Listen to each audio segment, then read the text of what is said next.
Rentrée de Raymond Kopa au stade de Reims avec une cheville toute neuve. Pour le footballeur français numéro 1, c'est un test très important. Tous les spectateurs ont pour lui l'œil du spécialiste. Sa cheville résistera-t-elle à l'épreuve? Début très prometteur, Kopa numéro 9 est très à l'aise. Pourtant, ses adversaires ne le ménagent guère. Il prépare des buts pour ses partenaires. Il est redevenu l'incomparable meneur de jeu de son équipe. Et puis, tout craque. La cheville toute neuve n'a pas tenu.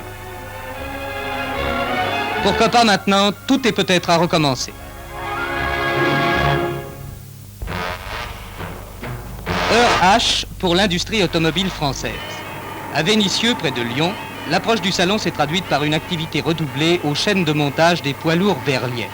Car le salon pour les constructeurs se fait comme la mode pour les grands couturiers, avant.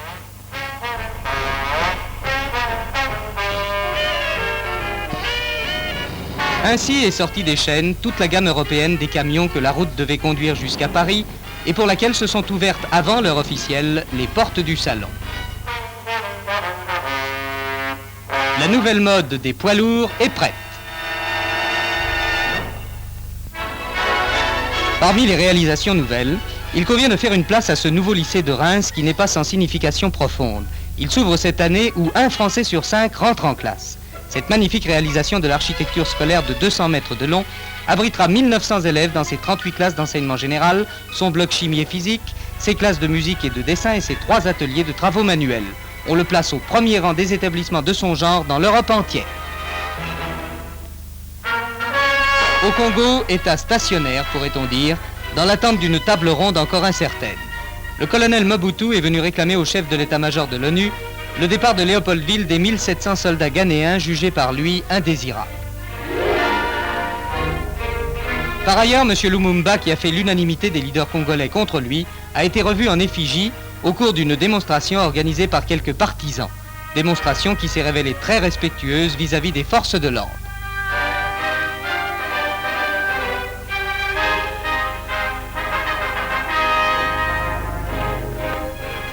Quant au président Kasavubu, flanqué de son premier ministre, M. Iléo, il a tenu à présenter lui-même aux ambassadeurs de l'Inde, des USA, de la France et à leurs collègues le collège des jeunes commissaires généraux créé par le colonel Mobutu, ce qui n'a pas précisément plu au dit colonel.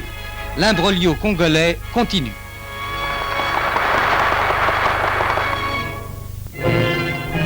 Nara, qui s'honore d'avoir été la plus ancienne capitale du Japon et possède 7 temples vieux de 1300 ans, est aussi la cité où l'on peut admirer la plus colossale statue de bronze de Bouddha. Elle se trouve au temple de Todaiji où une cloche, elle aussi colossale, appelle les fidèles au recueillement.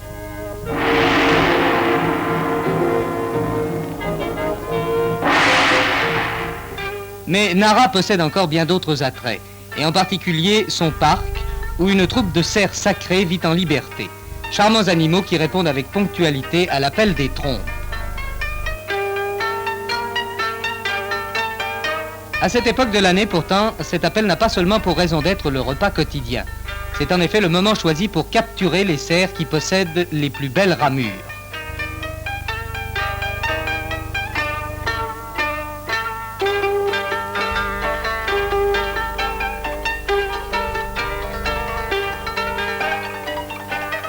Ainsi le veut la tradition religieuse. Les plus beaux bois doivent être sciés pour être ensuite offerts en hommage au Bouddha.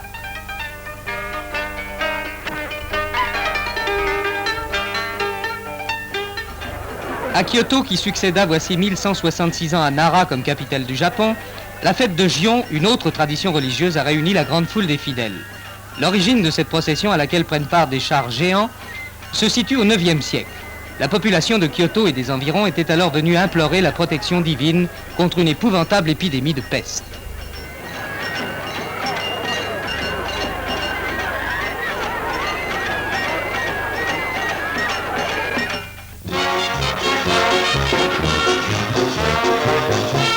En recréant le visage classique de 1925 qui illustrèrent à la fois, mais dans un genre différent, Paula Negri et Van Dongen, Antoine Salvador a évoqué la tendance à laquelle s'attache cette saison la haute coiffure parisienne.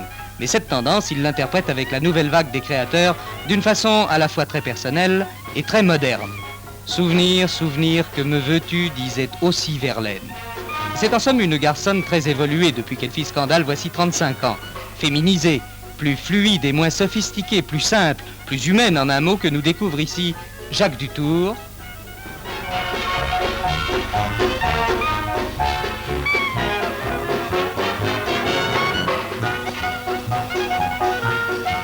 Et là, Walter Thomazeau.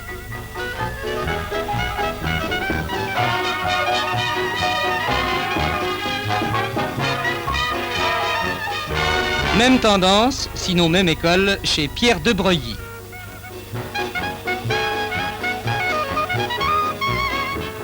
Et chez Luc Traîneau. 1925, oui, mais tout de même avec le style de 1960.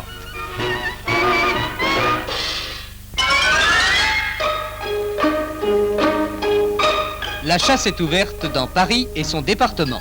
Ainsi en décide un arrêté du préfet de la Seine. Qui l'eût pensé? Il faut donc croire que le temps n'est pas si loin où les noms de la butte aux Cailles et de la Garenne-Colombe avaient leur authentique raison d'être. Où l'avenue des Chasseurs, comme la chaussée de la Muette, autrement dit la Meute, désignait vraiment quelque chose de réel. Et où ce qui est aujourd'hui la place de la Concorde n'était qu'une lande où Louis XIV allait encore tirer les lapins. Toujours est-il que la chasse est ouverte. Pour les Parisiennes, on imagine ce que cela veut dire. Et de même pour les couturiers des Champs-Élysées. Ce qui fait que la saison de chasse commence à Paris, chez Jacques Esterel.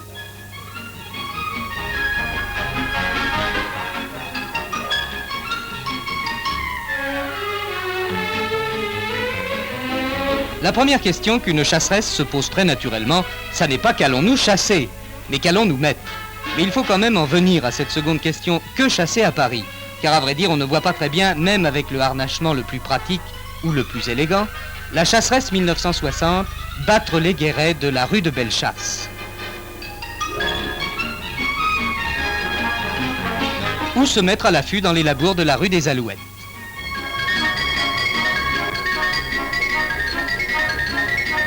On ne voit pas non plus très bien le tir au pigeon s'instaurer place de l'Étoile. Alors,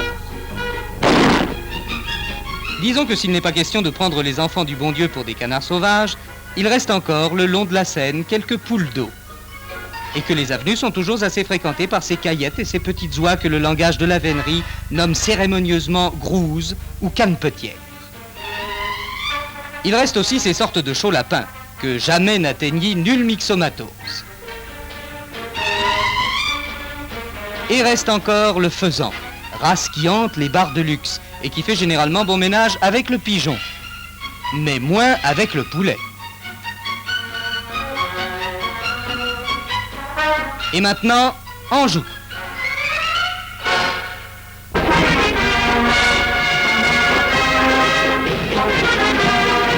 Pédaler en musique, c'est le remarquable compromis entre le sport et l'art qu'ont réussi ces fringants militaires hollandais.